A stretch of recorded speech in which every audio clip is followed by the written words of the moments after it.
வணக்கம். இலங்கை செய்திகளுக்காக நான் ஹரிணி. முதலில் தலைப்புச் செய்திகள். விலங்குகளை வைத்து அரசாங்கத்தை கிண்டல் செய்த உதய கமன்புல. கடலில் மிதந்து வந்த பொருளை திறந்து பார்க்க முற்பட்ட போது இடம்பெற்ற வெடிச்சம்பத்தில் படுகாயமடைந்த இளைஞர். கனேமுல்ல சஞ்சீவ கொலை வழக்கின் பிரதான சூத்திரதாரியான இஷாரா செவந்தியை பிடிப்பதற்கு இந்தியாவின் உதவி நாடியுள்ள அரசாங்கம். இனி விரிவான செய்திகள். தேசிய மக்கள் சக்தி அரசாங்கம் பொறுப்பேற்றவுடன் இராணுவ கட்டமைப்பில் பாரிய மாற்றங்களை படிப்படியாக ஆரவாரமின்றி மேற்கொண்டு வருகின்றது. அதன் ஒரு கட்டமாக அண்மைக்கால புலனாய்வு துறையிலும் பாரிய இடமாற்றங்கள் மேற்கொள்ளப்பட்டுள்ளன. அதன் அடிப்படையில் ஸ்ரீலங்கா இராணுவ புலனாய்வு துறையின் முக்கிய அதிகாரிகள் பலருக்கு திடீர் இடமாற்றம் வழங்கப்பட்டுள்ளமை பெரும் அதிர்ச்சியை ஏற்படுத்தியுள்ளதாக தகவல்கள் தெரிவிக்கின்றன. அதனுடன் கடந்த காலத்தில் இராணுவ புலனாய்வு துறையில் பணிப்பாளராக இருந்த பிரிகேடியர் புத்திகம் மகன்தண்டில பதவியிலிருந்து அகற்றப்பட்டு எதுவித பொறுத்துக்களும் வழங்கப்படாமல் ஒதுக்கி வைக்கப்பட்டுள்ளார். அதனையடுத்து பிரிகேடியர் பிரதபே ஸ்ரீவர்தன புலனாய்வு துறையிலிருந்து இராணுவ பேண்ட் வாத்திய இசைக்குழுவின் பணிப்பாளர் பதவிக்கு மாற்றப்பட்டுள்ளார். இவர் புலனாய்வு செயற்பாடுகள் தொடர்பில் விசேட பயிற்சிகள் பெற்றுள்ள இராணுவ அதிகாரியாவார். புலனாய்வு துறையில் இருந்த இன்னொரு பிரிகேடியர் ஷிரான் அமித் தற்போதைக்கு புனர்வாழ்வு செயற்பாட்டுக்கு பொறுப்பானவராக நியமிக்கப்பட்டுள்ளார். மற்றொரு பிரிகேடியர் பிரியலால் அனர்த்த முகாமைத்துவ நடவடிக்கைகள் பணிப்பாளராக இடமாற்றம் செய்யப்பட்டுள்ளார். பிரிகேடியர் குமார புலனாய்வு பிரிவிலிருந்து ஒதுக்கப்பட்டு இராணுவ தலைமையக செயற்றுற்ற பிரிவில் வெறுமனே உட்கார வைக்கப்பட்டுள்ளார். பிரிகேடியர் நுவன் அபேசேகர இசுருபாய செயற்திட்ட அதிகாரியாக மாற்றம் செய்யப்பட்டுள்ளார். இவ்வாறான நடவடிக்கைகள் காரணமாக இராணுவ புலனாய்வு துறையின் செயற்பாடுகளில் பாரிய மாற்றங்கள் ஏற்பட்டுள்ளதாக தகவல்கள் தெரிவிக்கின்றன. மட்டக்களப்பு காத்தான்குடி போலீஸ் பிரிவுக்கு உட்பட்ட ஆரியம்பதி கடற்பகுதியில் பொருளொன்று மிதந்து வந்துள்ளது. மிதந்து வந்த பொருளை திறந்து பார்க்க முற்பட்ட போது இடம்பெற்ற வெடிச்சம்பவத்தில் இளைஞர் ஒருவர் படுகாயமடைந்துள்ளார். இவர் ஆரியம்பதி வைத்தியசாலையில் அனுமதிக்கப்பட்டு மேலதிக சிகிச்சைக்காக மட்டக்களப்பு போதனா வைத்தியசாலைக்கு கொண்டு செல்லப்பட்டுள்ளார். 4 இளைஞர்கள் கடலில் குளித்துக் கொண்டிருந்த போது குறித்த பொருள் கடலில் மிதந்து வந்த நிலையில் அதனை திறக்க முற்பட்ட போதே வெடிப்பு சம்பவம் இடம்பெற்றுள்ளது என கூறப்பட்டுள்ளது. முன்னாள் அமைச்சர் உதய கமன்புல அரசாங்கத்தை கிண்டல் செய்து தகவல் ஒன்றை கூறியுள்ளார். நாட்டில் விவசாய நிலங்களை சேதப்படுத்தும் குரங்குகள், மயில்கள் மற்றும் மர அணில்கள் போன்றவற்றிடம் கோரிக்கையொன்றை முன்வைத்துள்ளார். அவர் மேலும் தெரிவிக்கையில், குரங்குகள், மந்திகள், மயில்கள் மற்றும் மர அணில்கள் அரசாங்கத்தின் கணக்கெடுப்பிற்கு உதவ வேண்டும் என உலக வனவிலங்கு தினமான இன்று விலங்குகளிடம் கோருவதாக அவர் தெரிவித்துள்ளார். எதிர்வரும் 15ஆம் திகதி காலை 9 மணி முதல் 9:05 மணி வரையில் விவசாய பிரதி அமைச்சர் நாமல் கருணாரட்ன கணக்கெடுப்பு ஒன்றை நடத்த உள்ளதாகவும் இதற்கு வனவிலங்குகள் பூரண ஒத்துழைப்பை வழங்க வேண்டும் எனவும் கோரியுள்ளார். விவசாய நிலங்களை சேதப்படுத்தும் விலங்குகள் தாமாகவே முன்வந்து விவசாய நிலங்களுக்கு சென்று கணக்கெடுப்பிற்கு ஒத்துழைப்பு வழங்க வேண்டும் என தெரிவித்துள்ளார்.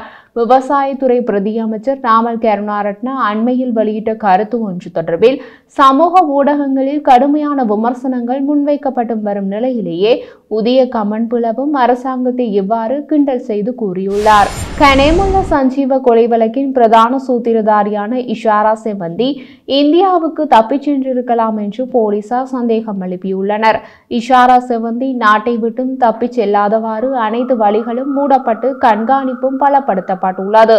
அத்துடன் அவர் படகு மூலம் இந்தியாவுக்கு தப்பிச் சென்றிருக்கலாம் என்ற சந்தேகம் தற்போது விசாரணைகளுக்கு ஏற்பட்டுள்ள தெரிவிக்கப்படுகின்றது. அதனால் இந்திய அதிகாரிகளுக்கு இஷாரா செவந்தி தொடர்பான விவரங்கள் வழங்கப்பட்டு அவரை கைது செய்து நாடு கடத்துமாறு கோரிக்கை விடுக்கப்பட்டுள்ளது.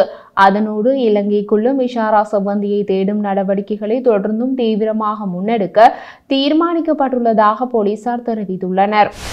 எரிபொருள் விநியோக முகவர்கள் என கூறிக்கொள்ளும் குழுவினர் எரிபொருள் விநியோகத்தை சீர்குலைத்து அரசாங்கத்தை சங்கடப்படுத்த முயற்சிப்பதாக கிடைக்கப்பெற்ற முறைப்பாடு தொடர்பில் குற்றப்புலனாய்வு திணைக்களம் விசாரணைகளை ஆரம்பித்துள்ளதாக போலீஸ் தலைமையகம் தெரிவித்துள்ளது. பொதுமக்களின் இயல்பு வாழ்க்கை இடையூறு விளைவிப்பவர்களுக்கு எதிராக குற்றப்புலனாய்வு திணைக்களம் தேவையான சட்ட நடவடிக்கைகளை மேற்கொள்ளும் என்றும் போலீஸ் தலைமையகம் வலியுறுத்துகிறது. இலங்கை பெட்ரோலிய கூட்டுத்தாபனம் எரிபொருள் விநியோகம் செய்யும் போது வழங்கப்படும் தள்ளுபடி தொடர்பில் எரிந்த பிரச்சினையே இந்த சம்பவத்திற்கு காரணம் எனவும் போலீஸ் தலைமையகம் சுட்டிக்காட்டியுள்ளது. பண்டிகை காலத்தில் மக்கள் அத்தியாவசிய பொருட்களை தட்டுப்பாடின்றி கொள்வனவு செய்வதற்கு தேவையான வசதிகள் செய்து கொடுக்கப்பட்டுள்ளதாக வர்த்தக உணவு பாதுகாப்பு மற்றும் கூட்டுறவை அபிவிருத்தி அமைச்சர் வசந்த சமரசிங்க தெரிவித்துள்ளார். இதன்படி வர்த்தக சமூகத்தினரிடமும் கலந்துரையாடி குறைந்த விலையில் பொருட்களை வழங்க நடவடிக்கை எடுக்கப்படும் என அமைச்சர் குறிப்பிட்டார். தற்போதைய சந்தை விலையுடன் ஒப்பிடுகையில் பொருட்களின் விலைகள் சுமார் 20% குறைக்கப்பட்டுள்ளதாகவும் அத்தியாவசிய பொருட்களை தட்டுப்பாடின்றி பெற்றுக்கொள்ள தேவையான வசதிகள் செய்து கொடுக்கப்பட்டுள்ளதாகவும் அமைச்சர் மேலும் தெரிவித்தார். வெளிநாட்டு ஊழியர்களுக்கு வருமான வரி அறவிடப்படும் என நாளிதழ் ஒன்றில் வெளியான செய்தி பொய்யானது என பொருளாதார அபிவிருத்தி பிரதி அமைச்சர் பேராசிரியர் அனில் ஜெயந்த் தெரிவித்துள்ளார். இதன்படி புலம்பெயர் தொழிலாளர்களுக்கு வருமான வரி அறவிடப்பட மாட்டாது என நாடாளுமன்றத்திலும் ஊடகங்களூடாகவும் அறிவிக்கப்பட்டுள்ளதாக பிரதி அமைச்சர் இன்று நாடாளுமன்றத்தில் சிறப்புரிமை கேள்வி எழுப்பிய போதே தெரிவித்தார். இந்த பொய்யான செய்தியை வெளியிடுவது நாடாளுமன்ற சிறப்புரிமைகளை மீறும் செயலாகும் எனவும் வெளிநாட்டு ஊழியர்களின் வருமானத்தை வலிமையாக திருப்பி அனுப்புவதை ஊக்கப்படுத்துவதே இதன் நோக்கம் எனவும் பிரதி அமைச்சர் சுட்டிக்காட்டியுள்ளார். இந்த செய்தியை வெளியிட்ட அனைவரையும் சிறப்புரிமை குழுவின் முன் அழைத்து சட்ட நடவடிக்கை எடுக்குமாறு பொருளாதார அபிவிருத்தி பிரதி அமைச்சர் அனில் ஜெயந்த் கோரிக்கை விடுத்தார். இலங்கையில் புகையிரதமும் யானையும் மோதுவதை தடுப்பதற்காக பேராதனை பல்கலைக்கழகத்தின் பொறியியல் பீடத்தினால் செயற்கை நுண்ணறிவை பயன்படுத்தி உருவாக்கப்பட்ட புதிய சாதனத்தை நிறுவ நடவடிக்கை எடுக்கப்பட்டு வருவதாக சுற்றாடல் அமைச்சு தெரிவித்துள்ளது. அமைச்சக அறிக்கையின்படி புதிய சாதனங்கள் மார்ச் முதல் 2 வாரங்களில் ஒரு முன்னோடி திட்டமாக நிறுவப்படும். காட்டு யானை சுமார் 500 மீட்டர் தூரத்தில் புகையிரத பாதையில் சென்றாலும் புகையிரத சாரதிக்கு அறிவிக்கும் திறன் இந்த கருவியுள்ளதாக அமைச்சு மேலும் தெரிவித்துள்ளது. இக்கருவியில் தொழில்நுட்ப மதிப்பீடுகள் நடத்தப்பட உள்ளன. 3 மாத முறையான ஆய்வுகளுக்கு பிறகு வனவிலங்கு வழித்தடங்களை கடக்கும் ரயில்வே தடங்களில் இது நிறுவப்படும் என்று எதிர்பார்க்கப்படுகிறது. இதற்கு மேலதிகமாக இலங்கை புகையிரத திணைக்களம் இரவு நேர புகையிரதங்களுடன் யானைகள் மோதுவதை தடுக்கும் வகையில் கூடுதல் வேக வரம்புகளை அமல்படுத்துதல் மற்றும் புகையிரத கால அட்டவணையை திருத்துதல் ஆகியவற்றில் கவனம் செலுத்தியுள்ளது. இந்திய கடற்படை கப்பல் குதர் உள்நாட்டிலேயே கட்டப்பட்ட குக்ரி வகை கார்வெட் கப்பல் 3 நாள் பயணமாக 2025 மார்ச் 3 அன்று கொழும்பு துறைமுகத்தை வந்தடைந்தது. கப்பலுக்கு பாரம்பரிய முறைப்படி இலங்கை கடற்படையின் இசைக்குழுவினர் மற்றும் அதிகாரிகள் வரவேற்பு அளித்தனர். வந்திறங்கியதும் கப்பலின் கட்டளை அதிகாரி கமாண்டர் நிதின் சர்மா மேற்கு கடற்படை தளபதி ரியல் அட்மிரல் MHC ஜே சில்வாவை சந்தித்தார். கப்பலில் நடந்த ஒரு விழாவில் இலங்கை கடலோர காவல்படை கப்பலான சுரஷாஷில் நிறுவப்பட்ட முக்கிய பாதுகாப்பு அமைப்பின் இன்றியமையாத அங்கமான தீயை அணைக்கும் அமைப்பின் நிரப்பப்பட்ட சிலிண்டரை கப்பல் முறையாக கையளித்தது. SLCGS சுராஷா என்பது இந்திய அரசாங்கத்தால் அக்டோபர் 2017 இலங்கைக்கு மாற்றப்பட்ட ஒரு கடல் ரோந்து கப்பலாகும் என்பது நினைவிருக்கலாம்.